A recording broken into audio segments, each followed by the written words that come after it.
let us see how to connect MySQL command line client for the first time post installation. So let's quickly go to the Windows and check for the MySQL command line. Let's search for it, MySQL. So command line client, you can see it at top or somewhere in the search. Okay, let's click on it. So if you already configured the password, then it asks for the password. So let's enter the correct password quickly.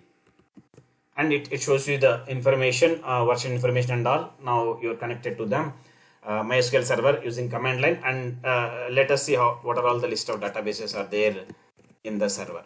So let's end semicolon type, and you can see the list of available databases, and you can create the database, you can drop the database, you can create the table, and all RDBMS operations you can perform using a command line client. In a similar manner, you can do the same activities using MySQL workbench as well. So both the purpose is same actually, but that is a GUI, this is a command line. That's it.